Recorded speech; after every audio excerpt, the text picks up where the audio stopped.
everybody, and welcome back. Today I want to bring back a series that I have done a couple of videos about, and that is the If You Like This, Then Maybe You'll Like This book series. So I have done a couple of these in the past, and what I try to do is make them a little bit different, to try to add something a little bit different or a little bit unique to that video that I often see. And to be clear, I love all the videos of this type. I really like knowing how people see connections between books, what types of things, whether it is theme or writing style or tone or plot or characters that make you think of other books. But the couple that I have done so far on the channel, for anybody who is new, I have done if you like this work of modern fantasy, then perhaps you'll like this work of classic fantasy. And I also recorded a video, if you like this fantasy novel, then you might like this work of literary fiction. Because I do really like literary fiction, and I tend to read widely in a variety of genres. And like I said, I just wanted to bring something a little bit unique to this video that I enjoy so much. So today, the kind of iteration of this video that I would like to do is, if you like this hyped fantasy novel, then maybe you will like this underhyped fantasy novel. And just as a point of clarification before I even start, I am not calling the hyped books overhyped. I think that they are appropriately hyped. These are books that I really love, books that get a lot of love, whether on BookTube or just in the wider reading community. These are mostly really well known, very beloved works of fantasy that I feel really deserve the admiration that they get. What I want to do today is maybe point you in the direction of some underhyped fantasy books that might fill some of those same needs for you, that you might end up enjoying in the same way. The first one that I want to talk to you about is one that I've chatted about fairly recently on the channel, so I'll just throw that one out there so we can kind of get through it and then move on to some more fresh and kind of unique recommendations. But I will say, if you love The Lord of the Rings by J.R.R. Tolkien, then I think you should give The Ember Blade by Chris Wooding a try.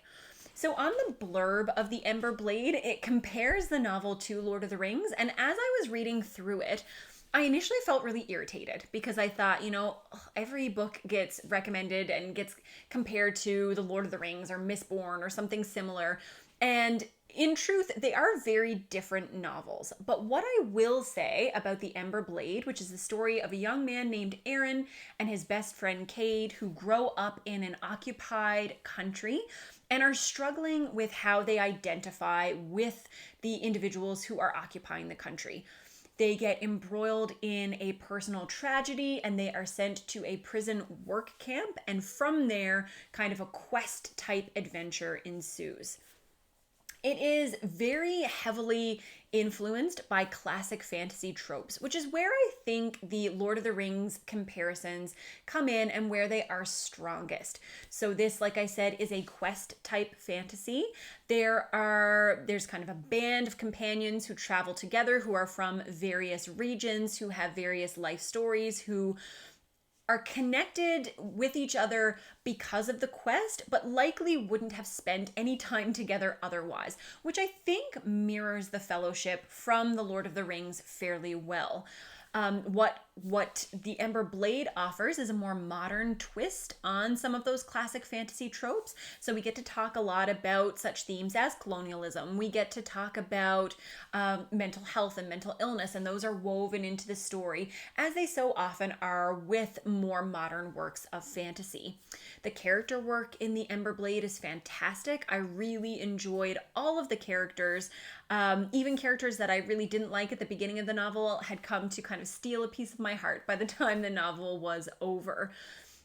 What you won't find, so do not go into The Ember Blade feeling like you're going to get the same depth of world building or that same archaic, lovely prose that you get from The Lord of the Rings. I still think The Ember Blade is very well written. I still think that the world building is done very well, but they are on massively different scales. The Lord of the Rings is on a massively different scale from almost any other fantasy series. So what you will find, like I said, are those really deep friendships. The dynamic between Aaron and Cade is actually a little bit like the dynamic between Frodo and Sam at the beginning of The Lord of the Rings, where you have one who kind of looks up to the other, trails behind him, lets him take the lead. But that dynamic begins to change over the course of the Ember Blade, just as it changes to some degree in The Lord of the Rings. But like I said, if you like quest fantasy, if you like those classical tropes, but you want them with a little bit of a modern spin, I really enjoyed my time reading The Ember Blade and would highly recommend it to anyone. The second recommendation is another hugely popular fantasy novel, and I would like to say if you enjoy the First Law trilogy by Joe Abercrombie, then I think you should give a try to Titus Grohn by Mervyn Peake. So Titus Grohn is the first book in the Gormenghast trilogy, and this is a work of fantasy fiction. It's kind of fantasy gothic fiction that was, I think, published in the 1950s, but it was kind of turn of the century that it was published, and it's not massively underrated. So it's not one of those fantasy books that nobody has heard of, but I also feel like it's the kind of book that ends up on people's wish list TBR, but they never get around to reading. And it is a very dense and difficult book. I can understand why it often gets pushed away from more plot-driven, action-driven fare. Why I combined this, or why I recommended it for people who enjoy First Law, is because I think if you enjoy First Law, it means that you can appreciate the elements of a story outside things that are entirely plot driven. So while the First Law trilogy really shines in terms of its character work, the Gormenghast trilogy, or especially Titus Grohn, shines in terms of its setting. The setting is Castle Gormenghast, and we follow a cast of very strange and bizarre characters as they live their lives in this castle, which is completely taken up with ceremony and ritual. So it is a very unique fantasy work, but it is so worthwhile. Especially if you're interested in writing fantasy yourself, this is a masterclass in how to set an atmosphere, how to maintain a tone or create a tone for your work. And the characters are very richly drawn. They're very, like I said, very strange, very bizarre, very unlike anything else that I have ever read in fantasy. But something that I think you should definitely give a try. I know that Mervyn Peake was a huge influence for Neil Gaiman, who is one of my favorite fantasy authors. And it was through wanting to read books that he had recommended that I got to read Titus Grohn. And I will say that it is very dense. I'm not going to make any false statements there. It is a heavy read, not really in terms of content, but it is a very archaic kind of prose style, and it is very heavy on the descriptors. That being said, I think that it is very worthwhile, and you should definitely check it out. The third recommendation that I have is if you enjoy Neil Gaiman's massively popular urban fantasy Neverwhere, then I think you might like to give the Lefthanded Booksellers of London by Garth Nix a try. So a lot of people know Garth Nix for his, I don't know if they're called the Aporson. I don't really know how to pronounce that word, so I apologize. But the Sabriel, Lyriel books that were young adult books from the early 90s. But this is a newer release of his, and it is a work of urban fantasy. And as the title suggests, it is based around a group of people who are called the Lefthanded Booksellers of London. So there are actually in this story two forms of booksellers. There are the left-handed booksellers, which are combat-focused, and the right-handed booksellers, which are lore-focused. And they work together as a network of people who police the fantastical underbelly of London. So you see a lot of those parallels to Neverwhere, which also deals with an underground or alternate version of London that has some fantastical elements.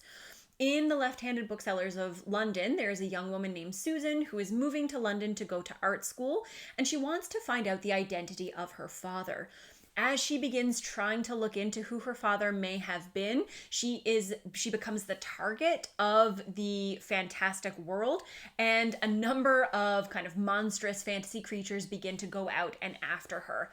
She falls under the protection of these booksellers, and she teams up with a brother-sister duo, one of whom is a left-handed bookseller and one of whom is a right-handed bookseller, and they are trying to solve the mystery of A, why the fantastic underworld seems to be rising up, and B, why they're targeting Susan, and C, who Susan's father might be, and whether or not his identity is part of the greater mystery that is going on. This was a really lighthearted read. I will say it wasn't one of my favorite reads of the year, but I did see a lot of those parallels to Neverwhere. Urban fantasy is not one of my favorite subgenres of fantasy. I tend to like things that are a lot more archaic. I like historical fantasy, but this does bring in some elements of Celtic folklore, of British folklore, and I thought that that element was really interesting. There are a lot of cool magical creatures, so if you like magical creatures, there are some pretty unique ones in this book, and I think if you're just looking for something lighthearted, this is a standalone. It would make a great palate cleanser, especially if you enjoy Neil Gaiman's Neverwhere. Next, I will take one of the most hyped fantasy books from last year, and that is The House on the Cerulean Sea by T.J. Klune. And I will say that if you enjoyed that book, then you should try out Archer's Goon by Dianna Wynne Jones. So Dianna Wynne Jones is not an underhyped author. At least I don't think she's an underhyped author. I think a lot of people know about her because of the adaptation of Howl's Moving Castle. So many people love that adaptation, and with good reason. It's very whimsical, very beautiful. The animation style is gorgeous, but the book itself is really good as well. I really love the Howl's Moving Castle book, and when I wanted to read more of Dianna Wynne Jones, I went again to Neil Gaiman, as not only is he one of my favorite authors, but he's one of my favorite book recommenders, and looked to see which of Dianna Wynne Jones's books he recommended the most, and Archer's Goon is the book that kept coming up. So Archer's Goon is about a family, and particularly a son in this family. And what happens is that one day they show up home after school and there is a goon. So a great, big, huge guy who's just sitting at their table, and he is there to force the main character's father into giving up pages of a novel that he has typed. So we find out that the main character's dad has been typing these pages for an unknown person who works at City Hall, presumably, and all they want is, I think, 2,000 words of whatever he wants to write.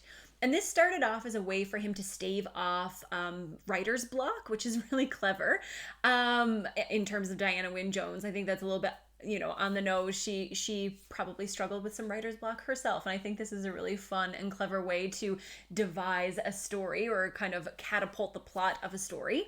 But what happens is that when the goon shows up, the main characters start to learn that there are a band of brothers and sisters who rule over the city. And the goon is there on behalf of Archer, who is one of these brothers and sisters who rule over the city. But we start to get introduced to the other characters and which domains of the city they rule over.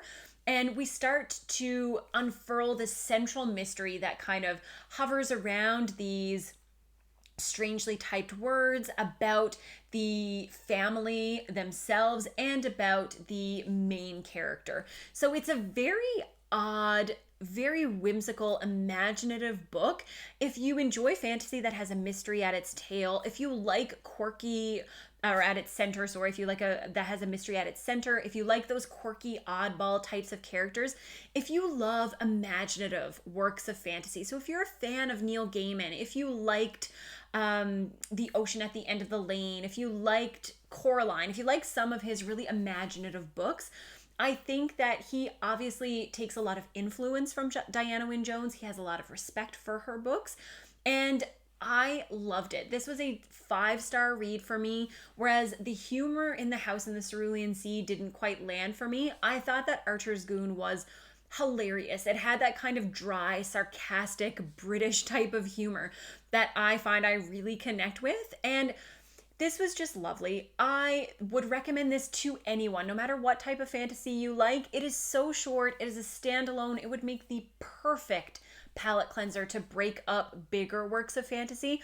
And because I never hear anybody talk about it, I will try to work it into as many recommendation videos as possible. For the next recommendation, I'm going to switch gears a tiny bit, and I am going to recommend some graphic novels. So I would like to say, if you enjoyed Watchmen, the massively popular graphic novel, then I think that you should give The Vision, the complete series, a try. So this is a comic or a graphic novel, a standalone comic book, I guess we would call it, a standalone graphic novel that came out within the last couple of years, and it focuses on the character of Vision, who many people know now from the Avengers movies, from the Marvel Cinematic Universe. And while this is a very different story from Watchmen, so Watchmen is kind of the quintessential graphic novel. It is a take on superheroes, subverting all the superhero tropes that come from classic comic books. It is very widely regarded. I'm not sure that there's any graphic novel that can stand up to it, and I'm not presenting The Vision as kind of your next substitute for Watchmen. But what I am saying is that if you like the subversion of tropes, the more literary angle, the exploration of really deep humanistic themes that you get in Watchmen, then I think that you would also like The Vision. These are both very dark comics. The Vision comics, they focus around the character of Vision, and what happens is that he wants to have a life for himself. So he creates a wife for himself and 2 children, and they move to suburban America to try and live a happy suburban life. And that goes just about as well as you would think that it was going to go. But like I said, despite the darker themes, there are a lot of literary allusions in here. It was really fun to pick out the literary influences. There's a very deep exploration of what it means to be human, what defines humanity. And watching the series of missteps that happens as Vision tries to live out this normal life is heartbreaking and fascinating. And I thought that this was a hugely enjoyable and worthwhile graphic novel. Again, it's very different from Watchmen in a lot of ways, but I think if you like those elements of Watchmen, that you should definitely give this graphic novel a try. Again, this was nominated for a lot of awards. I don't think that this is underrated in comic book circles, but it doesn't get a lot of time on BookTube. And since it's very short, very easy to read, I think that it would be a totally worthwhile selection for you to pick up and give a try. And this leaves us to my last recommendation, which deviates again a little bit from standard fantasy fare, but I wanted to inject a little bit of something new, something I have never talked about into the video. And I'm going to touch on books that have more elements of magical realism. So these are 2 works of literary fiction. And I'm going to say, if you read and enjoyed the book The Life of Pi by Yann Martel, then maybe you should try this other work of Canadian literary fiction, which is called The Gargoyle. I believe the author's name is Andrew Davis, but I will pop it up on the screen regardless. The Life of Pi is massively popular. I'm sure it is the most read book that I talked about on this list. I believe it has upwards of 1 million ratings on Goodreads. It is an adventure story, a survival story about a young boy who is stranded on a boat with a tiger. And it was made into a also massively popular adaptation. I think a lot of people know what Life of Pi is about.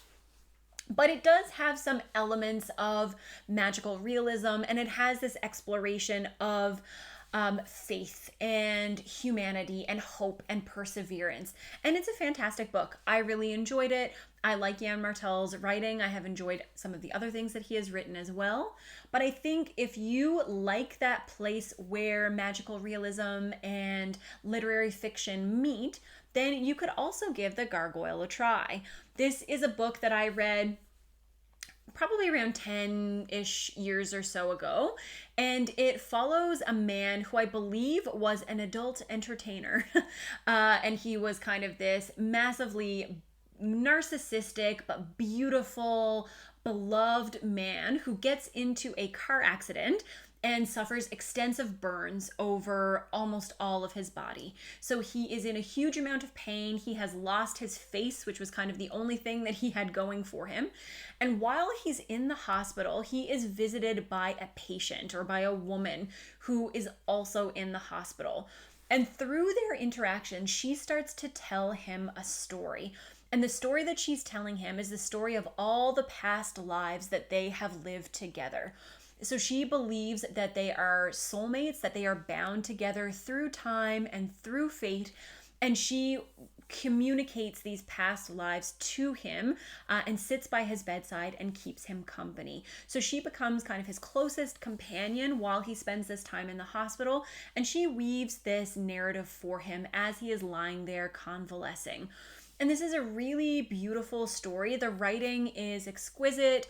I felt like the pacing was really excellent. It blends that kind of literary fiction, historical fiction, magical realism line. And there are a lot of important questions that get asked over the course of this novel. Both The Life of Pi and The Gargoyle have very open-ended endings that kind of require the reader to do a little bit of reflection, to look back and think about what they feel the author was going for, what they think the character actually went through, and how the things that they experienced impact the person that they are going to be at the novel's end. So they're both really interesting works. The Life of Pi, its accolades speak for themselves. The Gargoyle is a book that I really enjoyed. If you like explorations of mental health, I think that it is really an excellent novel. So a little bit outside the kind of mainstream fantasy that I talked about earlier in the video, but I would be super happy if you gave either of those books a try. And that concludes my third iteration of this If You Like That, Then Try This video. I hope that you guys enjoyed it. I hope that you picked up some recommendations from it, and I would love to hear your thoughts about any of these books in the comments below. I will see you with another video soon. Bye!